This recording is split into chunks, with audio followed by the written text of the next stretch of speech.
bab 5 ini kami akan membahas atau mempresentasikan tentang gotong royong atau kerjasama. Pastinya materi ini udah pernah kita pelajari dari SD. Kerjasama dari dua kata udah kayaknya kalau gak dijelasin kalian udah pada tahu definisi kerjasama itu apa. Kerja artinya melakukan sesuatu atau aktivitas, dan sama itu artinya dilakukan oleh dari lebih satu orang. Jadi simpulannya kerjasama atau gotong royong adalah sesuatu pekerjaan yang dilakukan oleh satu orang, dua orang atau lebih. Dan menurut Rahman FT tahun 2011, kategori kerjasama itu dibagi menjadi 4. Yang pertama ada kerjasama spontan, kerjasama langsung, kerjasama kontrak, dan kerjasama tradisional. Kerjasama spontan itu merupakan kerjasama yang dilakukan secara spontan dan tidak direncanakan sebelumnya. Contohnya pada saat guru mapel tiba-tiba memerintahkan muridnya untuk membentuk suatu kelompok. Terus yang kedua ada kerjasama langsung. Nah, kerjasama langsung ini kebalikannya dari kerjasama spontan. Kalau kerjasama spontan kan tanpa direncanakan sebelumnya. Tapi kalau kerjasama langsung ini sudah diarahkan atau diperintahkan sebelumnya, baik itu oleh ketua, atasan maupun pemimpin. Contohnya suatu universitas yang ditugaskan untuk melaksanakan kuliah kerja data atau KKN di suatu daerah pedesaan sebagai pengabdiannya kepada masyarakat. Lalu yang ketiga ada kerjasama kontrak. Nah, kalau kerjasama kontrak ini kerjasama yang dilakukan dengan adanya motif, dan pastinya di dalam kerjasama ini ada suatu perjanjian yang disebut dengan kontrak. Contohnya, seorang pekerja pabrik dapat memperoleh gaji atau upah harus bekerja dengan menaati peraturan dan mampu bekerja sama dengan sesama pekerja atau mandor dengan ketentuan yang sudah diatur melalui kontrak kerja. Dan yang terakhir itu ada kerjasama tradisional. Kerjasama tradisional merupakan bentuk kerjasama yang tercipta karena adanya adat atau kebiasaan yang sudah turun-temurun. Biasanya di suatu desa, entah itu 1 bulan sekali, 2 bulan sekali, ada kerjasama untuk membersihkan selokan atau lingkungan sekitar. Dan biasanya juga di daerah pedesaan itu kalau misalnya ada hajatan, itu pastinya para tetangga itu saling membantu untuk mempersiapkan hajatan tersebut. Sikap dan perilaku kerjasama tradisional merupakan bentuk kerjasama yang tercipta karena adat atau kebiasaan. Misalnya, gotong royong membersihkan selokan supaya tidak terjadi. Kerjasama, kerelaan dan manfaat menciptakan lingkungan yang aman, nyaman dan bersih. A. Kesetaraan. Kesetaraan bermakna memiliki kedudukan yang sama tanpa memandang ras, agama, dan antar golongan. Pandangan semua manusia diciptakan dengan kedudukan yang sama dan keadilan dan kesetaraan diatur dalam pasal 27 ayat 1 dan pasal 28 ayat 1 Undang-Undang Dasar Negara Republik Indonesia. Setiap orang Indonesia berdiri di atas prinsip kesetaraan dalam kehidupan masyarakat Indonesia yang mewujudkan suatu bersama. Saling pengertian merupakan wujud yang ada di kesadaran akan kehidupan yang beragam dan tidak nasional, di mana ada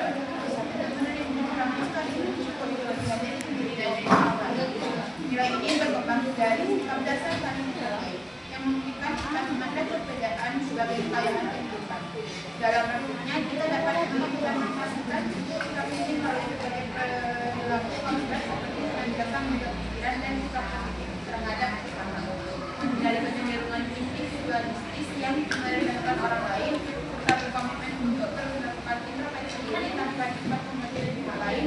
Selain itu, pengembangan kepekaan sosial, peningkatan kesabaran, ketulusan, toleransi, dan ketegasan dalam berinteraksi juga menjadi aspek penting dalam mewujudkan saling pengertian. Melalui penerapan sikap-sikap mulia ini, saling pengertian dapat menjadi fondasi pokok untuk membangun relasi yang harmonis dalam masyarakat yang saling mendukung, sekaligus memperkuat ikatan sosial di tengah keragaman yang ada. Selanjutnya itu ada toleransi, merupakan sifat menghargai perbedaan pendapat dan keyakinan dengan lapang dada. Nilai ini didasarkan pada penghormatan terhadap martabat manusia dan keikhlasan menerima perbedaan. Toleransi tidak hanya memperkuat kerjasama dan kelompok tetapi juga menjadi fondasi persatuan sesuai dengan sila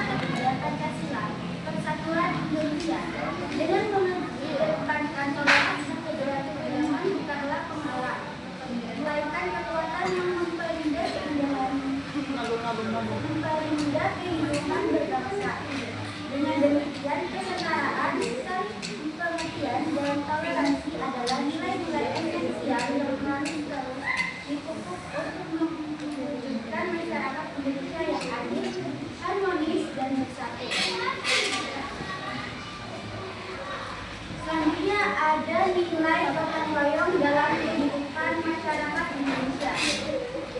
Gotong royong adalah nilai luhur bangsa Indonesia yang mencerminkan semangat kebersamaan dan saling tolong-menolong dalam kehidupan masyarakat.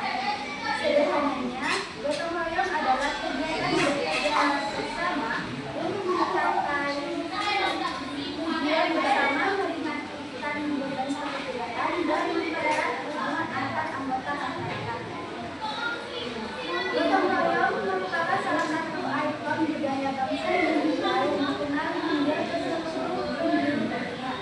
Hal ini menunjukkan bahwa bangsa Indonesia yang kaya akan budaya memiliki semangat kebersamaan yang terjadi melalui kegiatan gotong royong. Nilai gotong royong mampu memberikan rasa simpati dan mendorong berbagai suku bangsa di Indonesia memiliki istilah untuk mendapatkan perilaku gotong royong. Contoh misalnya, yakni bekerja sama secara sukarela untuk membantu tetangga maupun orang lain seperti membantu tetangga kesulitan, kegiatan ibadah dan lain-lain. Contoh lain ekonomi, yakni sikap tolong menolong dan saling membantu masyarakat Maluku untuk tujuan tertentu. Ekonomi tetangga ekonomi, yakni gotong royong warga Nusa Tenggara Timur dalam membantu warga tetangga kampung secara sukarela, seperti membantu membangun rumah, memanen, menanam ladang, dan lain-lain. Liuran, yakni gotong royong saling membantu warga Sukabumi dalam mengolah lahan hingga panen. Di beberapa daerah lain Indonesia juga memiliki sebutan yang berbeda tentang gotong royong sendiri seperti Paus, Alam Sulu, Amosi, Harsialabari, Tugal, Song Lembu, Korea, Sabilulungan, Batogo, Helm Point, dan Nambai. Gotong royong juga diartikan sebagai bentuk kesadaran setiap individu untuk mendukung kehidupan sosial dalam kebersamaan. Di tengah keberagaman suku, etnis, dan budaya di Indonesia, diperlukan sikap persatuan, saling memiliki, dan saling menghormati. Hal ini tercermin dalam semangat gotong royong sebagai bentuk kebersamaan dan tolong-menolong antar warga demi mencapai kepentingan bersama. Manfaat gotong royong dalam kehidupan masyarakat Indonesia. Gotong royong membawa banyak manfaat yang dapat dirasakan oleh setiap individu di lingkungan masyarakat. Nilai-nilai luhur yang terkandung di dalamnya telah menjadi bagian dari kepribadian bangsa Indonesia. Semangat ini diwujudkan melalui tindakan nyata, baik secara individu maupun kelompok, di mana masyarakat bersatu untuk melakukan kegiatan bersama demi kepentingan bersama tanpa mengharapkan imbalan. Berikut ini beberapa nilai penting yang tercermin dalam kegiatan gotong royong. Nilai kebersamaan. Melalui gotong royong tercipta semangat untuk bersama-sama bekerja secara sukarela, baik dalam membantu sesama maupun untuk kepentingan umum. Manfaat dari kegiatan ini dapat dirasakan secara kolektif oleh seluruh masyarakat. Nilai persatuan. Kebersamaan yang muncul dari berbagai lapisan masyarakat mampu membentuk rasa persatuan tanpa memandang latar belakang atau kepentingan pribadi. Semangat persatuan ini memperkuat hubungan emosional antar masyarakat sehingga masalah yang timbul dapat diselesaikan secara adil dengan mengutamakan kepentingan bersama. Nilai rela berkorban. Gotong royong juga mengajarkan pentingnya sikap rela berkorban. Setiap individu bersedia mengorbankan waktu, tenaga, pikiran, ide, bahkan harta demi kelancaran kegiatan bersama. Semua bentuk pengorbanan ini dilakukan dengan sukarela, tanpa tekanan dari pihak manapun. Nilai tolong-menolong. Salah satu esensi utama dari gotong royong adalah saling membantu. Dari nilai ini terbentuk ikatan sosial yang lebih erat, sehingga manfaat kegiatan tidak hanya dirasakan oleh masyarakat luas, tetapi juga memberikan kepuasan batin bagi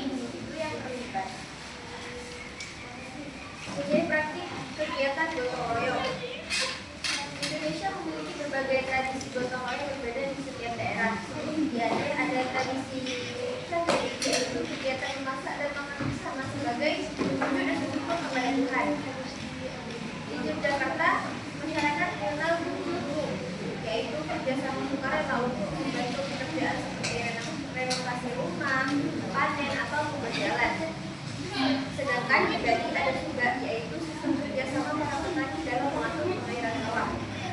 Tradisi-tradisi ini menunjukkan bahwa gotong royong adalah bagian dari kearifan sosial masyarakat Indonesia.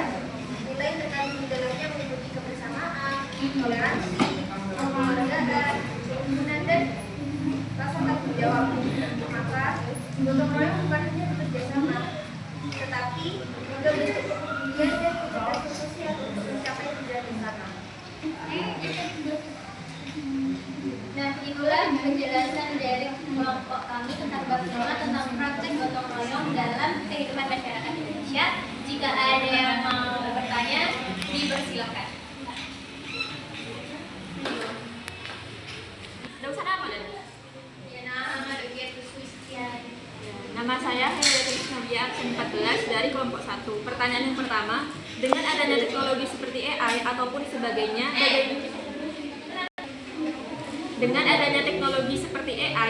sebagainya, bagaimana kesetaraan antara makhluk hidup itu tetap terjaga? Karena saat ini pun sudah banyak ketidaksetaraan atau ketimpangan terutama di bidang ekonomi ataupun sosial yang membuat konflik dan juga sebagainya. Lalu pertanyaan yang saya yang kedua tentang kecerdasan sosial. Di sini kalau orang-orang Indonesia itu tetap melakukan yang namanya gotong royong, kecerdasan sosial itu akan tetap terjalin. Nah, di era yang saat ini yang sudah teknologi semakin canggih, otomatis kan interaksi antara tangga satu dengan tangga yang lainnya, contohnya adalah di perumahan itu semakin kecil.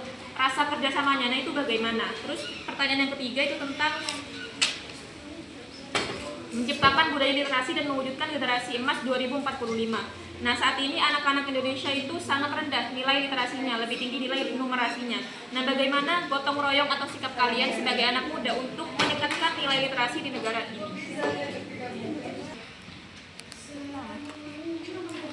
Saya Diah Amelia dari kelompok 3. Saya mau bertanya bagaimana gotong royong bisa tetap hidup dan ada pada zaman yang dimana setiap orang itu lebih sibuk dan fokus pada urusan masing-masing.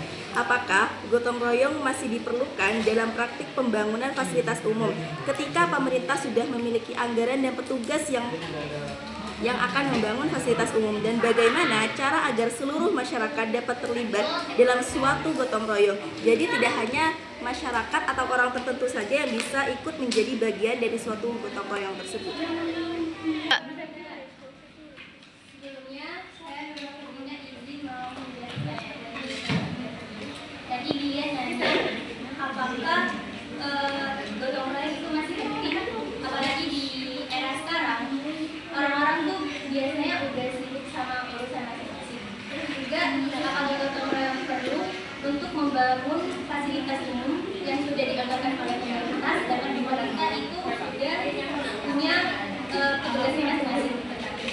Kalau menurut saya, gotong royong itu tetap perlu dilakukan.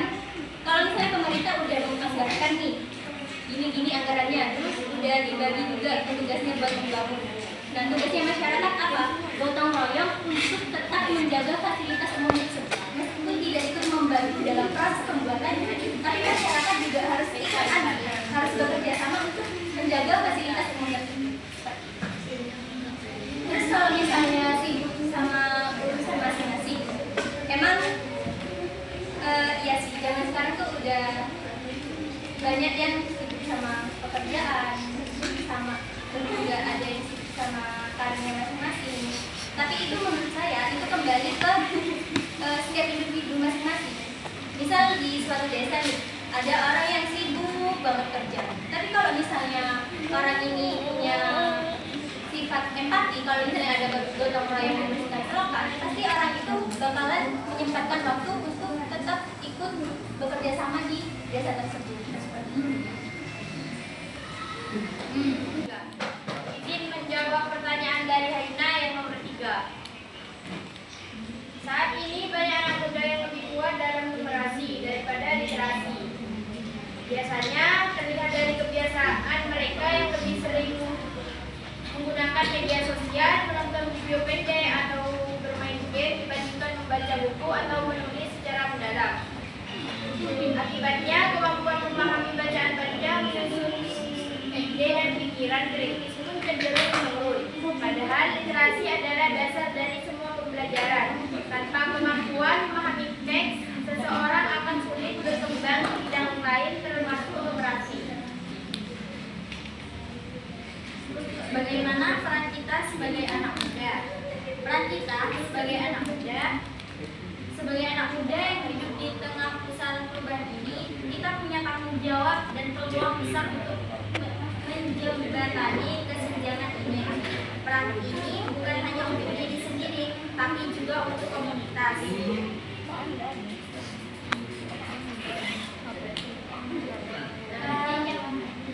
Ini menjawab pertanyaannya Halina yang nomor 1.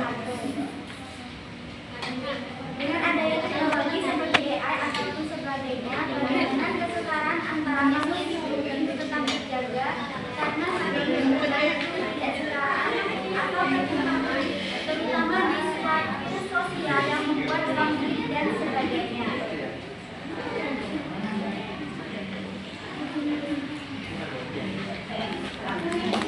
Teknologi itu sebenarnya diciptakan untuk mempermudah kehidupan. Namun penggunaannya yang tidak merata justru menunjukkan ketimpangan sosial. Mereka yang memiliki akses dan kemampuan memahami teknologi berkembang lebih cepat, sementara yang tertinggal semakin jauh bekerja. Hal ini memunculkan kesenjangan, bahkan konflik di masyarakat. Untuk menjaga kesetaraan, teknologi harus digunakan secara bijak.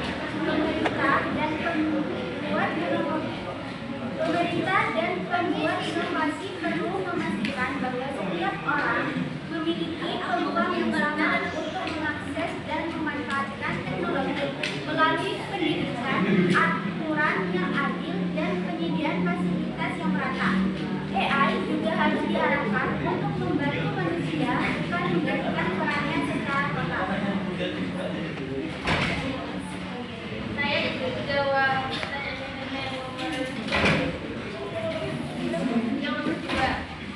Bagaimana cara mengatasi keterbatasan sosial di era teknologi seperti sekarang, terutama di daerah perumahan?